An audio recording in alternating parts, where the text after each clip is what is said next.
Guys اس وقت لڑنے جھگڑنے کا وقت نہیں ہے. اپنے آپ کو ڈیوائیڈ ہونے سے میں نے اپنے بچانا ہے یار. نہ پولیٹیکل بیسس پہ ہم نے ڈیوائیڈ ہونا ہے, نہ لسانی بیسس پہ, نہ مذہبی بیسس پہ ہم نے ڈیوائیڈ ہونا ہے. ٹرائی ٹو انڈرسٹینڈ, یہ بہت کروشل ٹائم ہے, غزوہ ہند کا وقت ہے یہ. اور اگر نہیں یقین آتا ہے کسی کو تو احادیث مبارکہ اٹھا کے دیکھیے, اس میں ایک ایک چیز واضح طور پہ موجود ہے. اور آسان آپ کو اور کر دوں تو ڈاکٹر اسرار احمد صاحب کے اس پہ آپ لیکچرز پلیز سنیے جو آج کل کا ٹائم ہے. غزوہ ہند ضروری نہیں ہے کہ ایک ہی بار کبھی شروع ہوگی بہت بڑی غزوہ, بلکہ اس کے پارٹس بھی ہیں. یہ جب بھی ہماری ہندوستان سے جنگ ہوگی, کفار سے جنگ ہوگی اس خطے میں, وہ غزوہ ہند کہلائے گی. اور اس کے لیے بڑی بڑی بشارتیں ہیں, بڑی بڑی بشارتیں ہیں. جو بچے گا وہ غازی, جو مرے گا وہ شہید, معمولی بات نہیں ہے. اور پھر سیکنڈ بہت امپورٹنٹ کروشل تھنگ یہ ہے کہ یار میں اور آپ فالس نیوز نہ پھیلائیں, نہ اس کا ذریعہ بنیں. آج کل فالس نیوز اتنی زیادہ چل گئی ہیں, طرح طرح سے پکسی وار ہے یہ. ہم اگر false news first of all تو پھیلائے نہیں کسی کو, یعنی کہ ویسے بھی نہیں شیئر کرنی چاہیے بلا تحقیق چیز.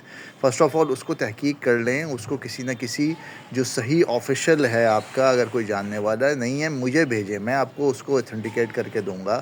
اس نیوز کو اتھینٹیکیٹ کریں, اس کے بعد وہ کہیں شیئر کریں کہ بھائی یہ ہمیں بات کرنی بھی چاہیے یا نہیں. اپنی افواج پہ اعتماد رکھیں دوستوں.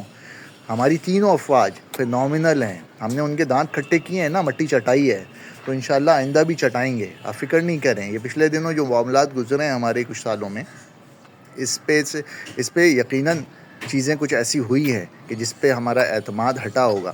لیکن ہم نے اب کیا کرنا ہے, یہ امپورٹنٹ ہے. اب ہم نے ساتھ دینا ہے اپنی افواج کا, تینوں افواج کا دوستوں, اپنا ساتھ دینا ہے. اور ان کے اوپر یقین مانے کہ ایسی کیپیبلٹی ان کے پاس ہے کہ وہ لوگ بڑے سے بڑی طاقت کا, اللہ کے فضل و کرم سے ان کے پاس ایسی کیپیبلٹی ہے کہ ان کے دانت کھٹے کر سکتے ہیں, بری طرح شکست دے سکتے ہیں. اور آپ بھی آنے والے وقتوں میں دیکھ بھی لیں گے. ابھی ہم نے دیکھ ہی لیا نا, 3 رافیل طیارے اور 2 دوسرے طیارے مار گرائے نا. اور یہ بھی ہم نے بہت, جسے کہتے ہیں نا, بہت محتاط اسٹرائک کی ہے. اگر ہم صحیح اسٹرائک کرتے تو کم از کم ان کے 10 طیارے جانے تھے. اور اس کے علاوہ ابھی ہم اگر یہ کرتے رہے تو ابھی تو صرف کچھ بھی نہیں ہے, یہ تو ٹیلر دکھایا ہم نے. انشاءاللہ آپ دیکھیے گا, قوم کو متحد ہونے کی ضرورت ہے. میرا 1 پوائنٹ ایجنڈا یہ ہے دوستوں, ہم بیٹھے نہیں فرقوں میں, نہیں تقسیم ہوں. ہم آپس میں ایک دوسرے کو, یعنی کہ جسے کہتے ہیں تان و تشنی کا نشانہ مت بنائیں.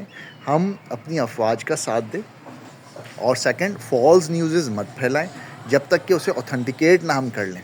ایسی نیوزز مت پھیلائیں جس سے ہمارا ملک ٹوٹتا ہو, جس سے ہماری افواج کو نقصان پہنچتا ہو. ایسی نیوزز ہرگز مت پھیلائیں. دعاؤں میں یاد رکھیے اپنے وطن کو بھی, اور نیکی کا ساتھ دیں دوستو. گناہوں سے بچیں, نیک اعمال پہ آئیں. اصل پاور مسلمان کی ہے. 313 تھے نا جنگ بدر پہ, لیکن کیسے تھے؟ سارے صحابہ رضی اللہ تعالیٰ اجمعین تھے. اور پھر کیسی فتح ہوئی؟ 1000 پہ سارے لیس تھے وہ, 1000. ان کو 1000 پہ اللہ رب العزت نے 313 کو غالب کیا, فرشتوں کے ذریعے سے نصرت فرمائی, صرف اس وجہ سے کہ وہ ایک تھے, ان میں اجتماعیت تھی, اور دوسرا وہ نیک تھے.